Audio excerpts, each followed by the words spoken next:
నేను అన్నీ వదిలి, ఇంత బిజీ షెడ్యూల్స్ అన్నీ వదిలేసి, ఒకవైపు నన్ను నా ప్రత్యర్థులు తిడుతున్నా కానీ, సినిమాలకి వెళ్ళిపోయిన తిడుతున్నా కానీ, ఇదేంటంటే నాకు అన్నం పెట్టింది ఇది నాకు నా సినిమా పరిశ్రమ.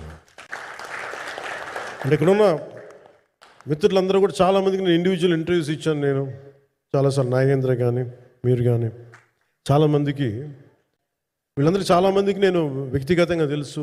కాకపోతే నాకు సినిమా అంటే నేను సినిమా గురించి ఎక్కువ చెప్పలేక ఎక్కువ మాట్లాడలేను కానీ, బట్ నాకు నిజంగా సినిమా మీద అపారమైన గౌరవం, సినిమా మీద అపారమైన ఆసక్తి, నాకు ప్రాణవాయువు అది. Story telling is a necessity for all each and every individual. So cinema అది మనకు కల్పిస్తుంది, సినిమా మనకి అలాంటి. కానీ ఈ సినిమా ప్రత్యేకించి చాలా ఛాలెంజింగ్ సర్కమ్స్టాన్సెస్లో, చాలా ఒడిదుడుకుల్లో, యాడ్వర్స్ కండిషన్స్లో కూడా మనస్ఫూర్తిగా దీన్ని ముందుకు తీసుకెళ్ళి, ఆర్థిక ఇబ్బందులు ఎన్ని వచ్చినా కానీ, అంటే నాకు పొలిటికల్గా పేరు ఉండొచ్చు, దేశవ్యాప్తంగా నేను తెలిసి ఉండొచ్చేమో, కానీ సినిమా పరంగా వచ్చేటప్పుడు నేను చాలా హీరోస్తో కంపేర్ చేస్తే వెరీ వాళ్ళందరికంటే చాలా తక్కువ నేను. సో దానికి ఉండే ఇబ్బందులు దానికి ఉంటాయి. మిగతా వాళ్ళకి బిజినెస్ అయినందుకు నాకు బిజినెస్ అవ్వదు, వాళ్ళకి వచ్చినందుకు నాకు రాకపోవచ్చు.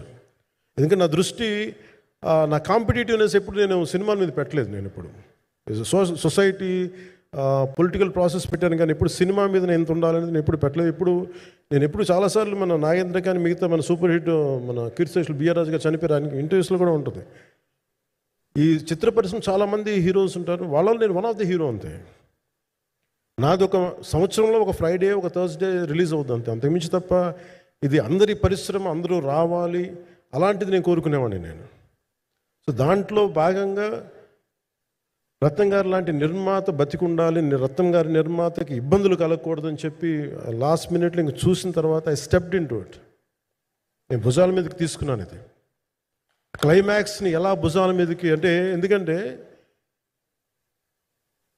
ముఖ్యంగా ఇక్కడ ఇది ఇంకొక బలమైన స్టార్ కాస్టింగ్ చాలా బాగా చేశారు ఆయన.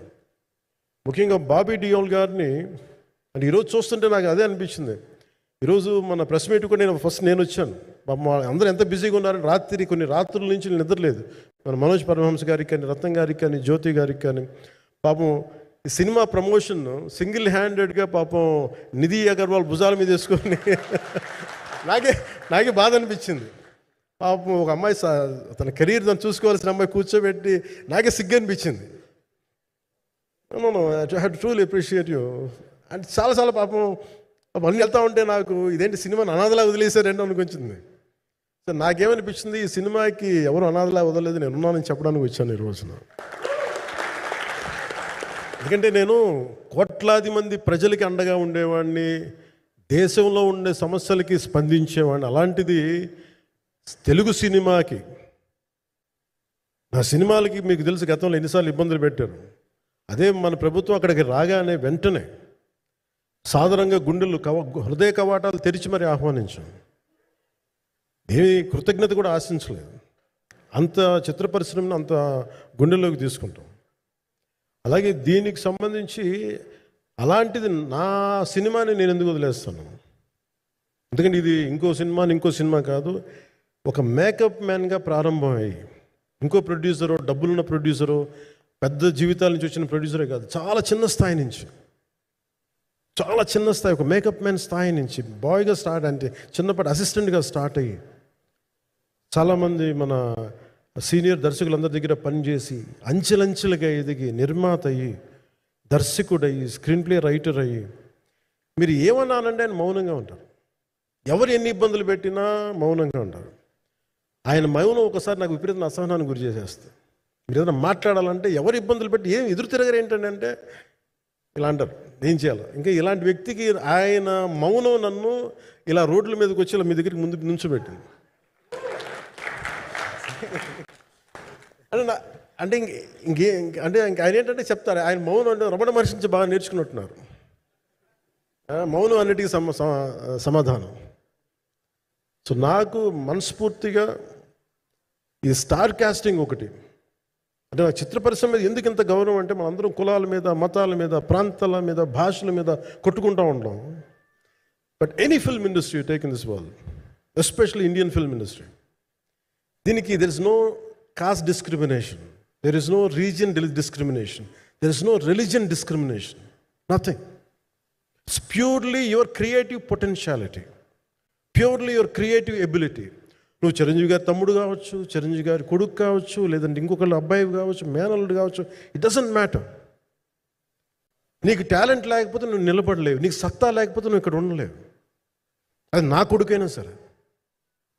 ఇట్ ఆల్ డిపెండ్స్ నీకు ఎంత టెనాసిటీ ఉంది, ఎంత పర్సీవరెన్స్ ఉంది, ఎంత నిలబెట్టుకోగలవు, ఎంత నిలదొక్కుకోగలవు, ప్రతికూలతలు ఎంత బలంగా నిలబడగలవు. ఒక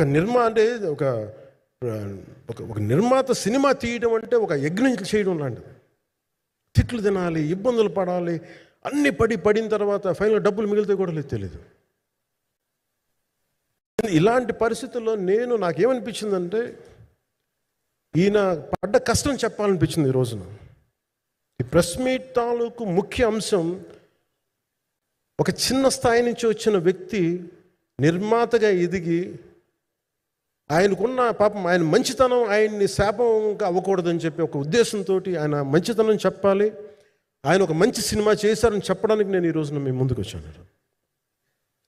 ఎందుకంటే నేనేం నమ్ముతానంటే సినిమా బాగుంటే ఎలాగో చూస్తారు, దీని గురించి చెప్పక్కర్లేదు. సినిమా బాగాలేకపోతే ఎలాగో చూడరు, మీరు ఎంత పబ్లిసిటీలు చేయండి ఇవన్నీ అనుకోండి. అందుకే నేను పెద్ద ఎక్కువ మాట్లాడక ప్రయత్నం చేయను. కానీ ఈ పర్టికులర్ రోజు మటుకు, ప్రత్యేక ఈ రోజు మటుకు ఆయన పడ్డ కష్టం ఈ సినిమాకి, అలాగే ఒక్కొక్క కాస్టింగ్ ఆయన చేసింది, దీనికి నేను క్రిష్ గారిని కూడా చాలా మనస్ఫూర్తిగా అభినందిస్తున్నాను.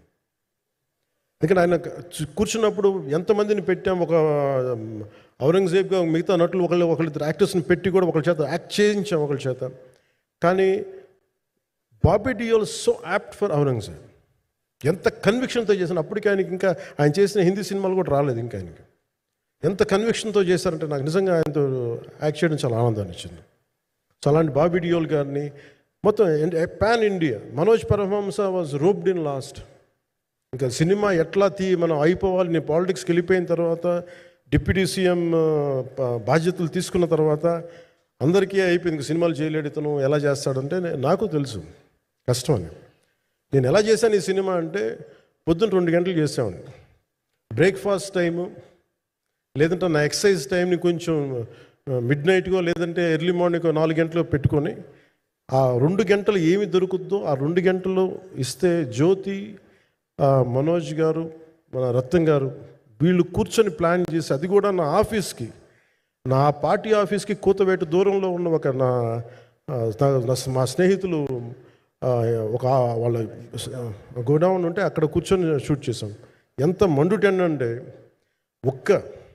అసలు దాంట్లో కూర్చొని మ్యాట్ వర్క్ చేసి మీరు ఫైనల్ రిజల్ట్స్ చూస్తే ఇది ఇక్కడ చేశారంటే అంత ఆశ్చర్యం అనిపిస్తుంది. And hats off to Manoj Paramahamsa గారు.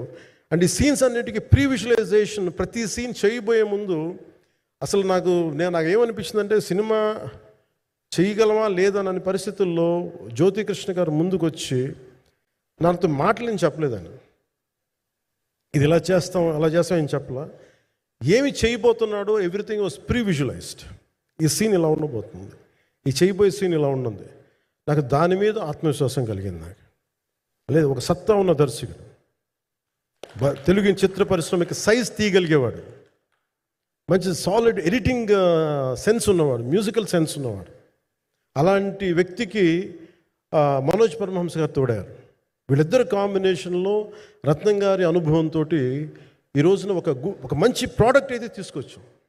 ఇది ఎలా ఉంటుంది, ఎలా ఉండబోతుంది, ఎంత హిట్ అవుతుంది అనేది ఇది సంపూర్ణంగా ప్రజల చేతిలోనే ఉంటుంది. అది ఏ స్థాయిలో ఇది ఉంటుంది అనేది అది ప్రజలు చెప్పాల్సింది తప్ప ఇది నేను చెప్పుకునేది కాదు.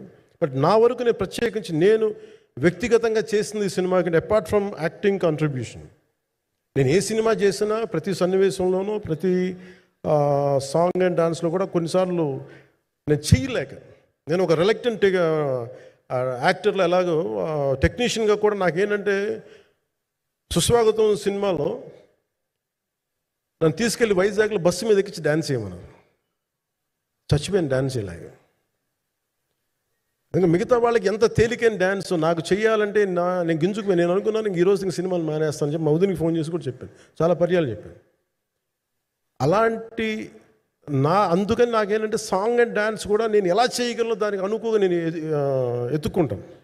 అలాగే యాక్షన్ సీక్వెన్స్ కూడా రియల్ లైఫ్లో కొడితే ఎలా ఉంటుంది, మార్షల్ ఆర్ట్స్లో